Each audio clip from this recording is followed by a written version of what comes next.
peut-être ajouter quelque chose assez brièvement, mais... C'est très compliqué d'ajouter des choses, oui. déjà après M. Cabria. C'est encore plus difficile de les retrancher, alors. Voilà. Non, ça aurait été quelques clarifications quand même. Lorsqu'on parle de la garantie française, qui elle aussi, à mon sens, peut être fantasmée, il faut quand même qu'on soit au clair là-dessus. C'est-à-dire que sur la longue durée, ce sont les réserves africaines qui garantissent le franc CFA. Et la garantie a pu jouer de façon transitoire, mais elle n'est pas... On ne peut pas dire aujourd'hui que s'il n'y avait pas la garantie française, le franc CFA n'existerait pas. Ce serait vraiment aller à l'encontre des faits empiriques. Et justement, s'il y a une crise de confiance, c'est parce que la seule fois où durablement la France a eu l'occasion de faire jouer sa garantie, puisqu'en gros, vous mettez de l'argent dans le pot commun qui était le compte d'opération Trésor, eh bien, et si à un moment donné, vous ne pouvez pas faire face à vos importations, etc., la France, statutairement, se substitue à vous. C'est un peu ça la garantie. Sauf qu'en 1994, la France ne s'est pas substituée. Et c'est là qu'il y a eu une dévaluation brutale de 50%. Et donc, quand on parle de garantie, il faudrait aussi vraiment mettre des bémols. Parce que la garantie, elle est en réalité hypothétique, elle est conditionnelle, mais en réalité, le système tient par les réserves africaines. C'est pour ça que le raisonnement est simple. D'un point de vue économique, si ce sont les réserves africaines qui garantissent la monnaie, alors autant, et ça c'est un scénario qui à mon sens aurait dû être le premier scénario, autant que la France se retire de la garantie. À mon sens, c'est le premier scénario, qui poserait d'ailleurs moins de questions spéculatives à la France elle-même. C'est de dire, bon, ben, sur la durée, vous êtes capable de mettre vos réserves, mettez-les, gérez votre monnaie, et je retire ma garantie. Vous allez contracter directement avec l'Union européenne pour avoir l'ancrage fixe si vous le souhaitez, mais au moins la garantie française est retirée.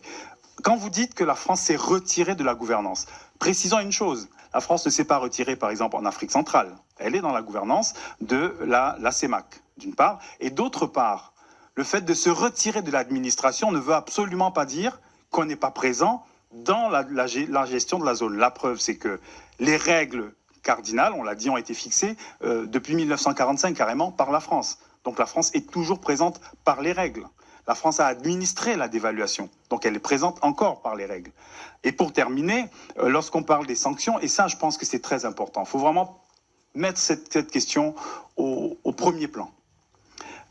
Voyez-vous, le CFA aujourd'hui est perçu aussi comme, et M. Cabrec l'a dit, comme le dollar avec ses privilèges, entre guillemets, d'extraterritorialité. Que s'est-il passé en Côte d'Ivoire en 2010-2011 ? Il y a eu un conflit post-électoral, et la France estimait qu'un candidat avait gagné. L'autre candidat a été investi, donc tout à fait normalement, elle a prêté serment. Mais la France a pu, avec les institutions du franc CFA, interdire l'accès aux comptes au candidat qui avait gagné. Ça, c'est des éléments factuels. Et d'autre part, les banques françaises en Côte d'Ivoire, à ce moment-là, ont même essayé d'empêcher les salaires d'être payés, d'être versés. C'est-à-dire qu'elles sont fermées en pleine semaine. Ça, c'est des éléments que vous pourrez retrouver du point de vue empirique. Et il faudrait aussi que, quand on parle de ces fantasmes de anti-France, etc., qu'on ait en mémoire de tels événements. Le Mali ou le Niger, aujourd'hui le Burkina Faso, ils ont fait effectivement, ils ont eu des transitions, coup d'État. Eh bien, qu'est-ce qui s'est passé? C'est qu'ils n'ont plus eu accès à leur compte au sein du franc CFA, c'est-à-dire de l'UEMOA, la BCAO. Ils n'ont plus eu accès à leur compte.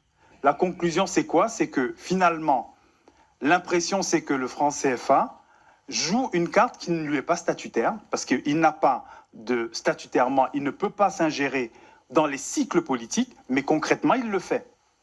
Donc, comment voulez-vous restaurer de la confiance dans de telles conditions? Comment voulez-vous? Donc, c'est pour ça que je pense que le premier scénario, peut-être, c'est comment la France elle-même pourrait sortir de ce système pour éviter que les externalités négatives en termes de réputation et en termes de future élite soient défavorables